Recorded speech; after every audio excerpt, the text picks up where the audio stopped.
Hey guys, இன்னைக்கு நம்ம ஒரு சூப்பரான மூவி தான் பார்க்க போகிறோம். ஸ்டார்டிங் சீனில் நம்ம ஹீரோயின் சாங்கை காட்டுறாங்க. நம்ம ஹீரோயின் வந்து ஒரு ஜுவல்லரி டிசைனர். நம்ம ஹீரோயின் வந்துட்டு அவள் அவார்ட் ஃபங்க்ஷனில் வாங்கிட்டு என்னோட லைஃப்பில் வந்துட்டு நான் பண்ண பெரிய தப்பே ஒரு ஹவுஸ் ஒய்ஃபாக இருந்து நான் நிறைய கஷ்டத்தை அனுபவிச்சது தான். நான் என்னோட கரியர் யாருக்காகவும் விடக்கூடாது அப்படின்னு அப்போ தான் புரிஞ்சுக்கிட்டேன் அப்படின்னு சொல்கிறா. இப்போ நம்ம ஹீரோயினுக்கு வந்துட்டு 5 இயர்ஸில் ஒரு குழந்தையும் இருக்குது. நம்ம ஹீரோயின் வந்து அந்த அவார்ட் ஃபங்க்ஷனில் அவார்ட் வாங்கிட்டு அப்படியே ஒரு ஃப்ளாஷ்பேக்கை யோசித்து பார்க்குறா. நம்ம ஹீரோயின் வந்து லீ அப்படின்ற ஒரு பிஸ்னஸ் மேனை தான் மேரேஜ் பண்ணியிருந்திருக்கா. அவனுக்காக தான் அவள் வந்து அந்த ஜுவல்லரி சைடவே விட்டுருக்கா, ஒரு டிசைனராக இருக்கிறத. நம்ம ஹீரோயினுக்கு வந்து ஒரு பொண்ணு இருக்கா, அவளுக்கு அப்போ 4 இயர்ஸ் ஆகுது. நம்ம ஹீரோயினோட பொண்ணு பேர் ஜியோமு. நம்ம ஹீரோயினோட பொண்ணுக்கு அன்னைக்கு வந்து பர்த்டே. ஸோ பர்த்டே செலிப்ரேட் பண்ணுறதுக்கு நம்ம ஹீரோயினும் அந்த பொண்ணு மட்டும்தான் வந்திருக்காங்க. அந்த பொண்ணு சொல்கிறா, அம்மா அப்பா என் கூட வந்திருந்தா நான் ரொம்ப சந்தோஷப்பட்டிருப்பேன், என்னோட பர்த்டே அப்போ கூட அவர் பிஸியாக இருக்கேன்னு சொல்லிட்டு போயிட்டாரா அப்படின்னு கேட்கும்போது நம்ம ஹீரோயின் சொல்கிறா, ஆமாம் அப்பாவுக்கு கொஞ்சம் ஒர்க் இருக்குது, அவர் இன்னைக்கு வர மாட்டார், நம்மளை நாளைக்கு வெளியில் கூட்டிகிட்டு போகிறேன்னு சொல்லியிருக்காரு, ஒன்றும் பிரச்சனை இல்லை, அம்மாவும் கூட இருக்கேன்ல, நம்ம சேர்ந்து கேக் கட் பண்ணலாம் அப்படின்னு சொல்லி பேசிகிட்டு இருக்கும்போது அங்கே அந்த குட்டி பொண்ணு சொல்கிறா, அம்மா அங்கே பாருங்கள், அந்த பர்சனை பார்க்குறதுக்கு அப்பா மாதிரியே இருக்குது, எனக்கும் அவங்கள மாதிரி பர்த்டே செலிப்ரேட் பண்ணணும் அப்படின்னு பார்க்கும்போது நம்ம ஹீரோயின் ஒத்து பார்க்குறா. பார்த்தா அது உண்மைக்கே லீ தான், தன்னோட ஹஸ்பண்ட் தான். கூட பார்த்தா அவளோட மதர் இன்லா இருக்காங்க, இந்த லீயோட சிஸ்டர் இன்லா இருக்காங்க. ஆக்சுவலி இந்த லீயோட அண்ணன் இறந்து போயிட்டான். ஸோ அவனோட ஒய்ஃபுமே ஒன்றா தான் இருக்காங்க. அந்த சிஸ்டர் இல்லாவோட பையன் இருக்கா, அவனோட பேர் லை. அவனுக்கும் இன்னைக்கு பர்த்டே. பார்த்தா தன்னோட பொண்ணோட பர்த்டேவை மறந்துட்டான், ஒர்க் இருக்குன்னு சொல்லிட்டு. இப்போது சிஸ்டர் இல்லாவோட குழந்தைக்கு வந்து, அதாவது அண்ணன் பையனுக்கு வந்து கேக் கட் பண்ணிட்டு இருக்கான். அங்கே செலிப்ரேட் பண்ணிட்டு இருக்கிறத பார்க்கும்போது ஹீரோயினுக்கு செம்ம டென்ஷன் ஆகிடுது. அவள் டைரக்டாக ஜியோமோவை கூட்டிகிட்டு போயிட்டு, நீ உன் மனசில் என்ன நினச்சிட்டு இருக்க, உன் பொண்ணு எப்படி ஃபீல் பண்ணுவான்லாம் உனக்கு யோசனையே இல்லையா, உன்னோட அண்ணா ஃபேமிலியை பார்த்துக்கிறதுல உனக்கு அவ்வளோ சந்தோஷமா அப்படின்னு சொல்லி கேட்கும்போது அவங்க எல்லாருக்குமே ஷாக் ஆகிட்டு இருக்கு. ஆக்சுவலி இப்போதான் அவனுக்கு ஸ்ட்ரைக்கே ஆகுது, இன்னைக்கு தன்னோட பொண்ணுக்கு பர்த்டே அப்படின்னு சொல்லிட்டு. நம்ம ஹீரோயினுக்கு இதை பார்க்கும்போது ரொம்பவே கஷ்டமா இருக்கு. உடனே அந்த சிஸ்டர் இல்லா இருக்கால, அவளோட பேரு மேரி. அவ சொல்றா, ஐயோ நான் தான் தேவையில்லாம உங்க பிரச்சனையில வந்துட்டேனா, உங்க ஃபேமிலியில ஒரு பீஸ்ஃபுல்லா நான் கெடுத்துட்டேனா அப்படின்னு சொல்லி கேட்குறா. நம்ம ஹீரோயினுக்கு செம்ம டென்ஷன் ஆகுது. பிகாஸ் அவளுக்கு தெரியும் இவ வந்து ரொம்பவே நடிப்பா அப்படின்னு சொல்லிட்டு. ஆக்சுவலி அந்த மேரிக்கு வந்து இப்போது இந்த லீயை மேரேஜ் பண்ணிக்கணும், அப்போ தான் ப்ராப்பர்ட்டிஸ் எல்லாம் இவளுக்கு வரும் அப்படின்னு சொல்லிட்டு ஒரு ஐடியா. ஏன்னா தன்னோட ஹஸ்பண்ட் இறந்து போனதுக்கப்புறம் எல்லாத்தையுமே இவன் தான் மெயின்டைன் பண்ணுறான், இவன் தன்னோட ஒய்ஃப்க்கு கொடுத்துருவான், அதுக்கு முன்னாடி எப்படியாச்சும் இவனை கரெக்ட் பண்ணணும் அப்படின்னு ஒரு கேவலமான புத்தியோட தான் இப்போ சுற்றிட்டு இருக்கா. ஸோ நம்ம ஹீரோயின் ரொம்ப டென்ஷனாக இருக்கிறத பார்த்துட்டு லீ சொல்கிறான், சரி விட இப்போ என்ன எல்லாரும் சேர்ந்தே பர்த்டே செலிப்ரேட் பண்ணலாம், 2 பேத்துக்கும் சேர்த்து பர்த்டே செலிப்ரேட் பண்ணலாம் அப்படின்னு சொல்லும்போது அந்த லைவ் வந்துட்டு ரொம்ப ஸ்பாயில்டான கேட். அவன் அந்த ஜியோமோவை தள்ளி விட்டுறான், நான்லாம் யார் கூடயும் சேர்ந்து பர்த்டே செலிப்ரேட் பண்ண மாட்டேன் அப்படின்னு. ஸோ தலை முட்டி கீழே விழுந்து அந்த குழந்தை மயக்கம் போட்டுருது. நம்ம ஹீரோயின் பதட்டத்தில் இருக்கும்போது அந்த மேரி வந்துட்டு தன்னோட பையன் கிட்ட, இப்போ நீயும் ஆக்டிங்கை போட அப்படின்னு சொல்கிறா. அந்த பையன் வேணும்னே போய் நம்ம ஹீரோயின் மேலே அடிச்சு கீழே விழுந்தான். அவன் ஆல்ரெடி வாயில் ஏதோ வச்சிருந்துருக்கான். ஸோ வாயிலேருந்து நிறையா வர மாதிரி அவங்க ஆக்ஷன் போட்டுட்டு இருக்கான். ஸோ இதை நம்பிட்டு அந்த லீக்கு இப்போ என்ன பண்ணுறதுனே தெரியல. நம்ம ஹீரோயின் சொல்கிறா, நம்ம குழந்தைய காப்பாற்றணும், ப்ளீஸ் நீ என் கூட ஹாஸ்பிட்டலுக்கு வா அப்படின்னு சொல்லும்போது இந்த பக்கம் அந்த மேரி சொல்கிறா, என்னோட பையன் இறந்து போயிட்டா என்ன பண்ணுறது அப்படின்னு. அப்போ கூட இவன் தன்னோட பொண்ணை விட்டுட்டு இந்த லையை கூட்டிகிட்டு ஹாஸ்பிட்டலுக்கு போயிடுறான். நம்ம ஹீரோயின் வந்து எப்படி உன்னால இப்படி பண்ண முடியுதுன்னு கேட்கும்போது அவளை பிடிச்சி தள்ளிட்டு போயிடுறான். ஸோ பார்த்தா அவள் வந்து அங்கே இருக்க டேபிளில் முட்டி கீழே விழுந்துடுறா. ஆக்சுவலி நம்ம ஹீரோயின் வந்து 4 months ப்ரெக்னெண்ட்டாக இருக்கா, அதனால அவளுக்கு ப்ளீடிங் ஸ்டார்ட் ஆகிடுது. அவள் கண் முழிச்சு பார்க்கும்போது நம்ம ஹீரோயின் வந்து இப்போ ஹாஸ்பிட்டலில் தான் இருக்கா. முன்னாடி பார்த்தா ஷென் அப்படின்னு ஒரு பர்சன் இருக்கான், அவன் வந்துட்டு இப்போ டாக்டர். நம்ம ஹீரோயின் கூட சேர்ந்து தான் அவன் ஹை ஸ்கூலில் படிச்சிருந்துருக்கான். ஸோ ஹை ஸ்கூல்ல இருந்தே அவனுக்கு நம்ம ஹீரோயின் மேலே ரொம்பவே பாசம், அவன் ஹீரோயினை லவ் பண்ணிட்டு இருந்திருக்கான். இவங்க 2 ஃபேமிலியும் ஃபேமிலி ஃப்ரெண்ட்ஸாகவும் இருந்தனால அவன் வந்துட்டு நம்ம ஹீரோயினை மேரேஜ் பண்ணிக்கணும்னு நினைக்கும் போது தான் இவன் இந்த லீயை லவ் பண்ணி மேரேஜ் பண்ணியிருந்திருக்கா. ஸோ நம்ம ஹீரோயின் வந்து என்னை நீ தான் காப்பாற்றினியா அப்படின்னு கேட்கும்போது அவன் சொல்கிறான், நான் அந்த ரெஸ்டாரண்ட்டுக்கு வந்தேன், உனக்கு இந்த மாதிரி ஆன உடனே நான் கூட்டிகிட்டு வந்துட்டேன் அப்படின்னு சொல்லும்போது அவள் என்னோட பொண்ணு எப்படி இருக்கா அப்படின்னு சொல்லி கேட்குறா. அப்போ அவன் சொல்கிறான், பொண்ணுக்கு ஒன்றும் பிரச்சனை இல்லை, அவள் ரொம்ப நல்லா தான் இருக்கா, ஆனால் உனக்கு தான் மிஸ்கேரேஜ் ஆகிடுச்சு அப்படின்னு சொல்லும்போது அவளால் ஏற்றுக்கவே முடியல, தன்னோட குழந்தைய தன்னோட ஹஸ்பண்டே கொலை பண்ணிட்டான் அப்படின்னு சொல்லிட்டு அவளுக்கு ரொம்ப கஷ்டமாக இருக்குது. ஷென்க்கு இதெல்லாம் புரியுது. அவன் சொல்கிறான், இதுக்கப்புறம் திரும்ப அவன்கிட்ட போக வேண்டாம் அப்படின்னும் போது ஹீரோயின் சொல்கிறா, நான் வந்துட்டு என்னோட கரியரை அவனுக்காக விட்டது மட்டும்தான் பிரச்சனை, நான் வந்து அவனுக்கே தெரியாமல் எவ்வளோ பெரிய டிசைனராக இருந்தேன்னு எனக்கு மட்டும்தான் தெரியும். டிசைனர் ஷேரன்னா எல்லாருமே அவ்வளோ ஒரு அட்மையர் பண்ணுவாங்க. பட் அவ்வளோ பெரிய கரியரை நான் அவனுக்காக விட்டேன். ஆனால் அவன் ஒர்த்தே கிடையாது. இதுக்கப்புறம் நான் இருக்க போகிறதே கிடையாது. நான் டிவோர்ஸ் தான் பண்ண போகிறேன் அப்படின்னும் போது ஷென் வந்துட்டு உனக்கு நான் அதில் ஹெல்ப் பண்ணுறேன் அப்படின்னு சொல்லிட்டு அவகிட்ட எதை பற்றியும் நீ ஃபீல் பண்ணாதான்னு சொல்லி அவளுக்கு ஆப்பிள்லாம் சாப்பிட்டு கொடுத்துட்டு போகிறான். நம்ம ஹீரோயினுக்கு புரியுது ஷென் வந்து ரொம்ப கேர் பண்ணிக்கிறான் அப்படின்னு. பட் அவள் ஃபீலிங்ஸ்லாம் வளர்த்துக்கணும் அப்படின்னு ஆசையே படல. அவள் வந்துட்டு அந்த ஆப்பிளை பார்த்துட்டே இருக்கும்போது அங்கே அந்த லீவ் வந்துடுறான். அவன் வந்துட்டு அபார்ஷன் ஆகியிருக்கு, அதை பற்றி எதுவுமே ஒரு கவலையே இல்லை. அவனுக்கு மிஸ்கேரேஜ் ஆனது ஒரு பிரச்சனையாகவே தெரியல. அவன் நம்ம ஹீரோயின் கிட்ட நீ என்ன இங்கே வந்து ஆக்ஷன் போட்டுட்ருக்கேன், வீட்டுக்கு வந்து எல்லாருக்கும் முன்னாடியும் நீ என்னோட சிஸ்டர் இல்லா கிட்ட மன்னிப்பு கேளு, என்னோட அண்ணாவோட ஃபோட்டோக்கு முன்னாடி நீ மன்னிப்பு கேட்கணும் அப்படின்னும் போது நம்ம ஹீரோயின் சொல்கிறா நான் ஏன் வேணும், நம்ம குழந்தைக்கும் தான் இவ்வளோ பெரிய கஷ்டம் ஆச்சு அப்படின்னும் போது அவன் நம்ம குழந்தைய இறந்து போச்சா, லைவ் வந்து எவ்வளோ கஷ்டப்பட்டுட்டான் தெரியுமா அப்படின்னு சொல்லி பேசி நம்ம ஹீரோயின் ஒரு நாய் இழுத்துட்டு போகிற மாதிரி இழுத்துட்டு போகிறான். ஸோ அங்கே போனதுக்கப்புறம் நம்ம ஹீரோயினை பிடிச்சி எல்லாருக்கு முன்னாடியும் நீ வந்து நின்று சாரி கேள அப்படின்னும் போது நம்ம ஹீரோயின் வந்து அதெல்லாம் என்னால் முடியாது, அவள் வந்து உன்னை எப்படியாச்சும் வலையில் விழ வைக்கணும் தான் ட்ரை பண்ணிட்டு இருக்கா, இவகிட்ட நான் சாரி கேட்பேன்னு நினைக்கிறியா, கண்டிப்பாக முடியாது, நான் இதுக்கப்புறம் உன் கூட இருக்க போகிறது கிடையாது அப்படின்னும் போது அந்த சிஸ்டர்லாம் வந்து ரொம்ப நல்லவ மாதிரி நான் தான் இங்கே பிரச்சனையாகவே இருக்கேன், நான் வந்து என்னோட ஹஸ்பண்ட் இறந்து போனதுக்கப்புறமே இங்கேருந்து போயிருந்துருக்கணும் அப்படின்னும் போது அந்த மதர் இன்லாவுமே அவங்களோட ஃபர்ஸ்ட் டாட்டர் இன்லாக்கு தான் சப்போர்ட்டு. ஸோ அதனால ஹீரோயின் அவங்களுமே ரொம்ப ஓவராக தான் பேசிகிட்டு இருக்காங்க. அப்போது லீ சொல்கிறான் நீ எப்படி தான் அப்படி பேசுகிறியோ, ஒரு சாரி கேட்குறதால என்ன வரப்போகுது, அவங்களே ஹஸ்பண்ட் இறந்து போன கஷ்டத்தில் இருக்காங்க, அதை பற்றி கொஞ்சமாச்சும் உனக்கு கவலை இருக்கா அப்படின்னும் போது நம்ம ஹீரோயின் வந்துட்டு தன்னோட ஹஸ்பண்ட் இறந்து போயிட்டான்னு சொல்லி அவளுக்கே கவலை இல்லை, எனக்கே கவலை இருக்கணும் அப்படின்னு சொல்லி கேட்குறா. உடனே அவங்க மதர் இன்லா நீ இந்த மாதிரி பேசி தான் என் பையன் இறந்து போயிட்டான் போல, என் பையன் இறந்து போனதுக்கு காரணம் நீ தான் அப்படின்னு சொல்லி அங்கே பேசிட்டு அங்கே ஏதோ திங்க எடுத்து அவள் தலையிலே அடிச்சிடுறாங்க. அதனால அவளுக்கு பயங்கரமாக அங்கே தலையில் ப்ளீட் ஆக ஆரம்பிக்குது. நம்ம ஹீரோயினுக்கு ஒன்றும் புரியல இவங்க எல்லாரும் ஏன் இந்த மாதிரி பிஹேவ் பண்ணுறாங்க அப்படின்னு. ஸோ அந்த மேரி வந்துட்டு எரியறத்தில எண்ணெய் ஊற்றுற மாதிரி அந்த ஃபோட்டோவை எடுத்து வச்சுக்கிறா. என் ஹஸ்பண்ட் இல்லாதனால தான் எனக்கு இவ்வளோ பிரச்சனை, என் ஹஸ்பண்ட் இருந்தால் என்னை இந்த மாதிரிலாம் யாரும் பேசியிருக்க மாட்டாங்க, நான் யாருக்கும் இங்கே வலையெல்லாம் விரிக்கலை, நான் வந்து என்னோட பையனை நல்லா பார்த்துக்கணுன்னு தான் நினைக்கிறேன், அது என்ன இங்கே பெரிய தப்பா அப்படின்னு சொல்லி கேட்டுட்டு அவள் சீன் போடுறா. நம்ம ஹீரோயினை வந்து காட்ஸ் எல்லாம் வந்து பிடிச்சிக்கிறாங்க.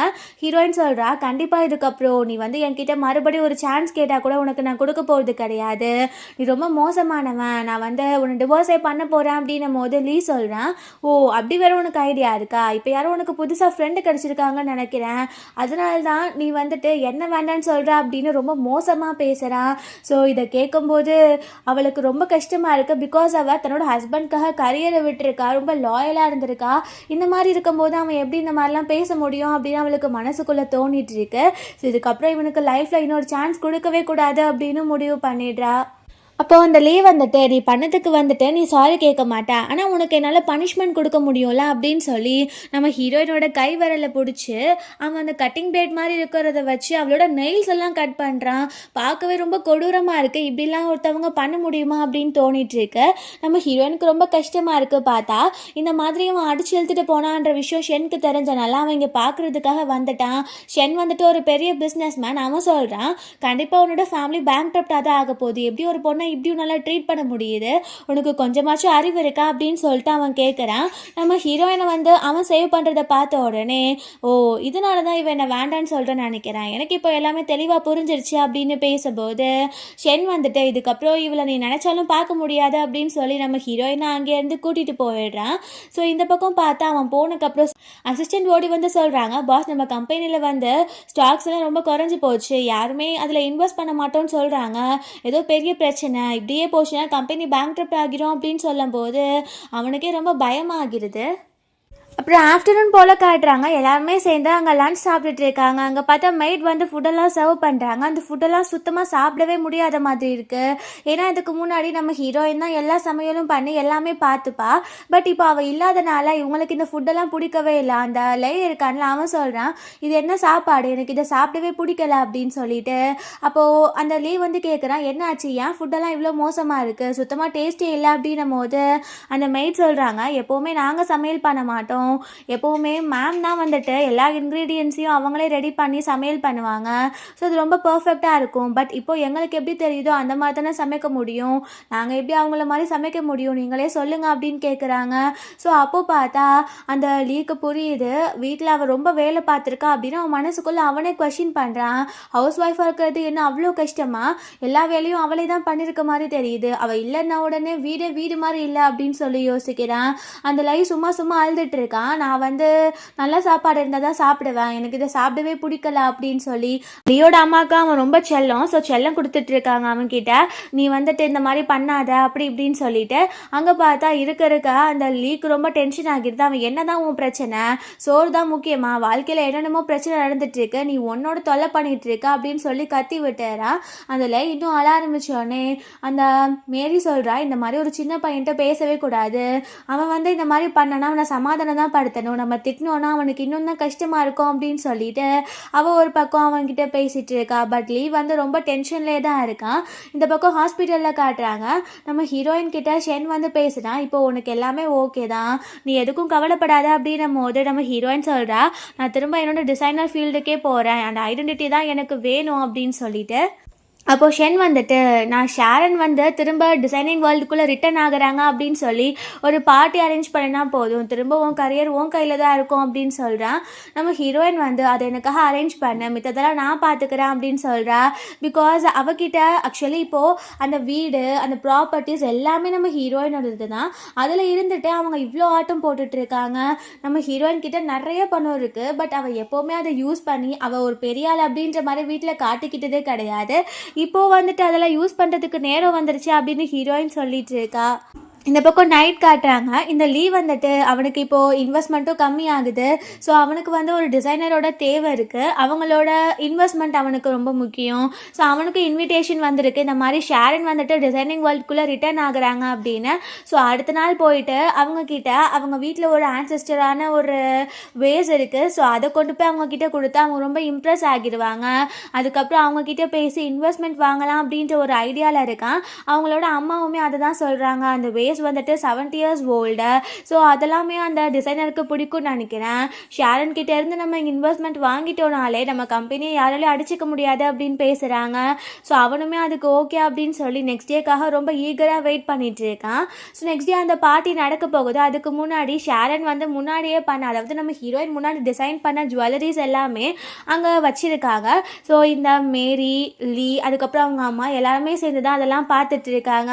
அங்கே இருக்க ஜுவல்லரி எல்லாமே ரொம்ப யூனிக்காக ரொம்ப டிஃப்ரெண்ட்டாக இருக்குது. அப்போது இந்த மேரி வந்துட்டு இதெல்லாம் நான் போட்டு பார்க்கலாமா அப்படின்னு கேட்கும்போது அங்கே காட் வந்துட்டு, இல்லை நீங்கள் போட்டு பார்க்க முடியாது, வேணும்னா நீங்கள் வாங்கிக்கலாம், நீங்கள் போட்டு பார்க்க இங்கே அலோவன்ஸ் இல்லை அப்படின்னு சொல்லும்போது அந்த மேரிக்கு டென்ஷன் ஆகிட்டு, இது என்ன ரொம்ப ப்ரிஷியஸாக, என்ன இதை போட்டுக்கூடே பார்க்கக்கூடாது, ரொம்ப தான் பண்ணுறீங்க அப்படின்னும் போது அந்த லீ தான் பெரிய ஆள் மாதிரி அவன் கார்டை கொடுத்துட்டு இதை பேக் பண்ணுங்க அப்படின்னு சொல்கிறான்.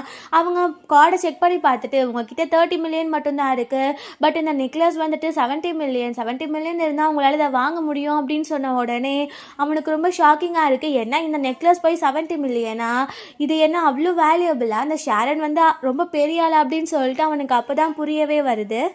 இந்த மாதிரி இங்கே அவங்க பேசிகிட்டு இருக்கும்போது நம்ம ஹீரோயின் உள்ளே என்டர் ஆகுறா. அவளை பார்த்தோன்னே இங்கே எல்லாருக்கும் ஷாக்கு. அப்போ இந்த லீவ் வந்துட்டு, உன்னை யார் இங்கே வர சொன்னா, உனக்கு வந்து எந்த ஒரு ரைட்ஸுமே கிடையாது, நீ ஒரு ஹவுஸ் ஒய்ஃப், நீ வந்து வீட்டில் தான் இருக்கணும், இப்போ என் வீட்டை விட்டு வெளில போயிட்டா, அப்போ கண்டிப்பாக நீ ரோட்டில் தான் இருப்ப, உன்னை யார் இங்கே வர சொன்னா அப்படின்னு பேசுகிறேன். நம்ம ஹீரோயின் வந்துட்டு, இதுக்கும் உனக்கும் எந்த சம்மந்தமும் கிடையாது, நான் உன்னோட விஷ் படி இங்கே நடந்துக்கணும்னு அவசியம் கிடையாது, எனக்கு இன்விடேஷன் வந்துச்சு, நான் வந்திருக்கேன், உனக்கு இதெல்லாச்சும் ப்ராப்ளமா அப்படின்னு சொல்லி அவங்க ஒரு பெரிய சண்டையை கிரியேட் ஆக ஆரம்பிக்குது. அப்போது அவன் சொல்கிறான், நீ வந்து என்கிட்ட இவ்வளோ தைரியமாக பேசுறதுக்கு உனக்கு ரைட்ஸே இல்லை, பிகாஸ் இன்றைக்கி கான்ட்ராக்டை ஷாரன் கிட்ட இருந்து நான் தான் வாங்க போகிறேன், அவங்களுக்காக ரொம்ப ப்ரிஷியஸான வேஸ் எல்லாம் நான் கொண்டு வந்திருக்கேன் அப்படின்னும் போது நம்ம ஹீரோயின் வந்துட்டு, அந்த வேஸை நானும் தான் பார்த்துருக்கேன் வீட்டில், அது உடஞ்சி போனது நீங்கள் ஒட்டி வச்சுருக்கீங்கன்னு, பட் அதை ஷாரன் கிட்ட கொடுத்து அவங்கள கரெக்ட் பண்ண போகிறீங்களா அப்படின்னு கேட்குறா. நம்ம ஹீரோயின் ஷாரன் அப்படின்ற விஷயமே தெரியாமல் தான் அவங்க பேசிகிட்டு இருக்காங்க. அப்போ அவங்க ரொம்ப பேசும்போது நம்ம ஹீரோயின் அந்த வேஸை தள்ளி விட்டாரு, அது உடஞ்சி போயிடுது. உடனே அந்த மேரி வந்துட்டு உனக்கு கொஞ்சமாச்சும் சென்ஸ் இருக்கா, உன்னால் எப்படி இப்படி பண்ண முடியுது, என்னதான் இருந்தாலும் இப்போ உன்னோட ஹஸ்பண்டோட ஃபேமிலி தானே ப்ராப்ளத்தில் இருக்குது, அப்போ நீ அவங்களுக்கு ஹெல்ப் பண்ணணும், ஆனால் நீ இந்த மாதிரி பிஹேவ் பண்ணுறியா அப்படின்னு பேசும்போது அந்த மதுரையிலாமே வந்து நம்ம ஹீரோ ரொம்ப மோசமாக பேசுகிறாங்க. நீ முன்னாடியிலேருந்து என்னோட பையனை லவ் பண்ணியிருக்கவே மாட்டேன், அதனால தான் இப்போ கூட நீ வந்து ஒரு அனிமல் மாதிரி பிஹேவ் பண்ணிகிட்ருக்க, உனக்கு கொஞ்சம் கூட ஃபீலிங்ஸே இல்லை போல் அப்படின்ற மாதிரி பேசுகிறாங்க. நம்ம ஹீரோயின் வந்துட்டு நீங்கள் என்ன இவ்வளோ ஹர்ட் பண்ணுவீங்க, பட் உங்கள் பையனுக்கு நான் வந்து ஃபீலிங்ஸ்லாம் வச்சிட்ருக்கணுமா, அதெல்லாம் என்னால் முடியாது அப்படின்னு சொல்லி பேசும்போது அந்த மேரி வந்துட்டு சும்மா இல்லாமல் உனக்கு ரைட்ஸே கிடையாது லீயை பற்றி பேசுறதுக்கு, நீ தேவையில்லாமல் இங்கே வந்து எந்த சீனும் க்ரியேட் பண்ணாத, இங்கேருந்து போ, உனக்குலாம் எந்த தகுதியும் இல்லை அப்படின்ற மாதிரி பேசுகிறா. அப்போது நம்ம ஹீரோயின் வந்துட்டு அதை நீ பேசக்கூடாது சரியா, ஹஸ்பண்ட் இறந்து போய் 1 இயர் தான் ஆக போகுது, ஆனால் நீ அதுக்குள்ளே வந்துட்டு என்னோட ஹஸ்பண்டை பறிச்சுக்கிட்ட, ஸோ இதெல்லாம் எனக்கு தெரியாதுன்னு நினைக்கிறியா அப்படின்னும் போது அந்த லீ வந்துட்டு என்ன பேசிகிட்டு இருக்க, நீ என்ன பேசுன்னு புரியுதா அப்படின்னு கேட்கும்போது நம்ம ஹீரோயின் வந்துட்டு எனக்கு நல்லாவே புரியுது, நீ என்னை மேரேஜ் பண்ணியிருக்க, ஆனால் அதுக்கு முன்னாடியிலேருந்து உன் சிஸ்டர் இல்லாவையும் நீ மேரேஜ் பண்ணிட்டு விஷயம் எனக்கு தெரியாமல் இருந்திருக்க அப்படின்னு சொல்கிறா. அதாவது இவளுக்கு பேருக்கு மேரேஜ் பண்ணிட்டு கேரிங் எல்லாம் தன்னோட சிஸ்டர் இல்லாக்கு தான் பண்ணிட்டு இருக்கான் அப்படின்ற மாதிரி அவள் சொல்கிறா.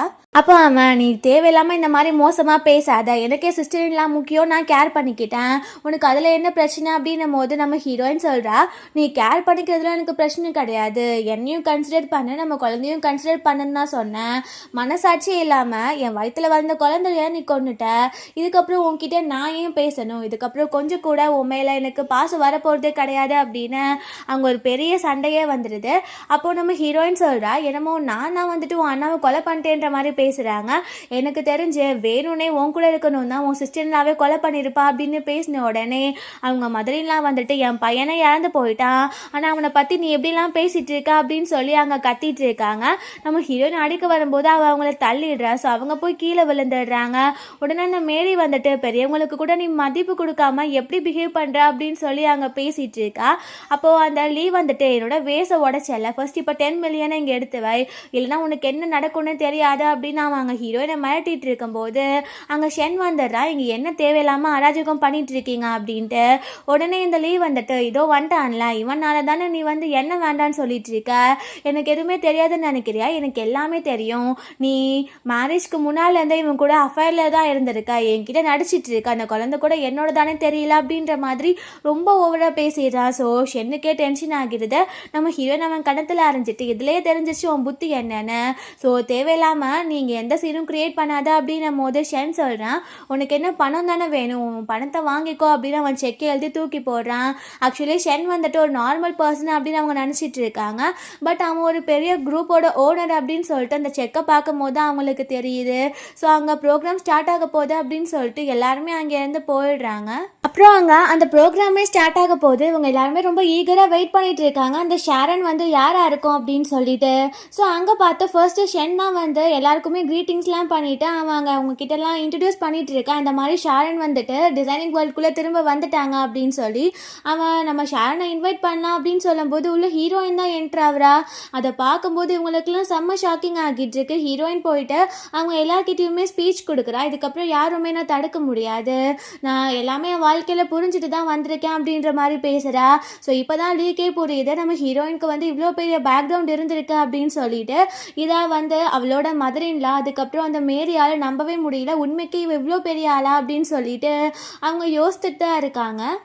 அப்போது அந்த லீவ் வந்துட்டு நீ என்கிட்ட எப்படி மறைக்கலாம், நீ வந்து என்கிட்ட உண்மையாக சொல்லியிருக்கணும்ல, நான் வந்து உன்னை இந்த மாதிரிலாம் ட்ரீட் பண்ணியிருக்க மாட்டேன் அப்படின்னும் போது ஹீரோயின் சொல்கிறா, உனக்காக தான் இந்த கரியரை விட்டேன், ஆனால் நீ என்னை எப்படி பார்த்துக்கிட்ட, ஸோ கண்டிப்பாக வந்துட்டு நான் உன்கிட்ட எப்படி பிஹேவ் பண்ணணுமோ அப்படி கரெக்டாக தான் பிஹேவ் பண்ணியிருக்கேன் நினைக்கிறேன் அப்படின்னு சொல்லிட்டு நம்ம ஹீரோயின் பேசுகிறா. ஸோ மேரி தான் இதுக்கெல்லாம் காரணம் அப்படின்னு சொல்லி அவன் அங்கே ஓவராக சீன் போட்டுட்ருக்கான். அவங்க 3 பேர்த்தையுமே அங்கேருந்து துரத்தி விட்டுறாங்க. வெளியில் போனோடனே அந்த மேரி சொல்கிறா, அவளுக்கு என்ன அவ்வளோ தைரியமா, அவள் எப்படி நம்மளை அந்த இடத்த விட்டு துரத்தலாம் அப்படின்னு கேட்கும்போது அவன் டென்ஷன் ஆகிட்டு இதெல்லாம் நடந்ததே ஒன்னால தான், உன்னால் மட்டும்தான் இது நடந்துட்டுருக்கா அப்படின்னு சொல்லி அவளை அடிச்சிடுறான்.